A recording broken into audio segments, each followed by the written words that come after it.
አንተ ተምች ምንድነው ያልከው? አንተ እኮ ጭራሽ የኢንቪቴሽን እንኳን ወረቀት የለም። አንተ ምንድነው የምታወራው? በማለት እናትየው በጩኸት ተናገረች። ወልከር እዛ በመገኘት አንተ ነው የምታፍረው። እባክህ ወደዛ እንዳትመጣ ያለዚያ ታፍራለህ። ኢምፓየር ሆቴልን አትመጥነውም ማለች። ኤሌኖርም ነገሩን እየሰማች ነበርና አንቺ የኔም ባል ነው እዛ ኢምፓየር ሆቴል ላይ ለመገኘት እንኳን አትመጥንም የምትዩ በማለት ስትናገራት ሃርፐር ክፉኛ አደነገጠች። በዚህ መካከል እህትየው መታ እንደ እህቴ ዛሬም ታወሪያለሽ እንደ ይሄንን ጽዳት ሰራተኛ ግብተሽ በማለት ላስታውስሽ አንቺም እንዳትመጪ አላገባህም ያልሽው ጃክሰን ሞንታክለሪ እዛ ይገኛል።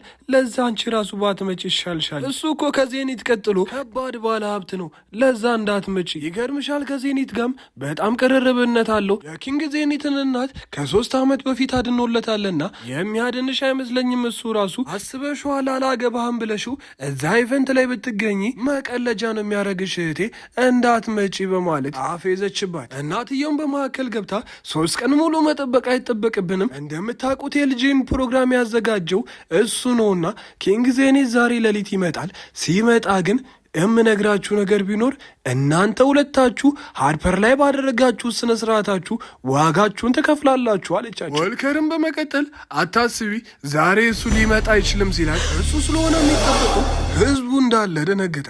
ታዲያ በዚህ ጊዜ ሃርፐር መታ አንተ ተምች ማነኝ ነው የምትለው? እኔ ግን ለሱ ምን ያክል ጠቃሚ ሰው እንደሆንኩኝ ታውቃለህ ስትለው አውቃለሁ፣ ዛሬ ግን አይደለም ከሆነ ጊዜ በፊት ጠቃሚ ሰው ነበርሽ፣ አሁን ግን ምንም አይደለሽም አላት። ዝም በል አንተ ተምች ማንኝ ብለህ ነው አንተ ኪንግ ዜኒትን ወክለህ ጄን ሃርፐርን እንደዚህ የምትናገራት ብላ ስትናገር ይህ አለቅላቂም እንደዚህ አይነት ደሃ ሰው ኪንግ ዜኒትን እንኳን ሊወክል በህልሙ እንኳን ምን እንደሚመስል ማወቅ አይችልም ሲል ኤሌኖርም እህት አንቺ ልጅ እባክሽ ባልሽን ሰብስቢው ያለዚያ ግን ዋጋውን ይከፍላል አለች። ወልከር በዚህ ከቀጠለና ንዴቱ ከባሰበት ንግግሩን ካልቆጠበ ኪንግ ዜኒት የሚባለው ሊጎዳብኝ ይችላል፣ ለዛ ምን ላድርግ ብላ አሰበችና አንድ ሀሳብ መጣላት።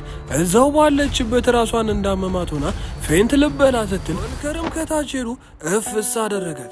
አይዞሽ ምን ሆነሽ ነው ደህና ነሽ ሲላት አው በጣም አፈነኝ፣ ሰዎችም ሲጨቃጨቁ ደከመኝ መሰለን ስትለው እሺ ቆይ ነይ ወደ ውጭ ልውሰድሽ በማለት ብድግ አድርጓት ይዟት ወደ ውጭ ወጣ። እንዴት ይዟት ሊሄድ ሲል የኤሌኖርም መኪና ቶሎ ብሎ ወደ ፊት ለፊት መጥቶ እያለ ኤሌኖርም ከተኛችበት ተነሳች። ታዲያ ምንድን ነው ሲላት አይ እኔ እንደዛ ስትጨቃጨቁ ኪንግ ዜኔት ምን ብለው እንደሚናገሩ እነዚህ መጥፎ ሰዎች አይታወቁም፣ ለዛ ነው ወደ ውጭ እንድንወጣ የፈለግኩት በማለት ነገረች። ወልከር የኔ አቅም የተገደበ ነው፣ ዜኒትን መቋቋም አልችልም፣ ለዛ ይጎዳል ስለው አታስቢ ማንም እኛን አይጎዳንም እሺ በማለት ነገራል። ኤሌኖርም ቆይ እንዴት ነው እንደዚህ እርግጠኛ መሆን የቻልከው ስትለው እኔ ኪንግ ዜኔት ነኝ አላት።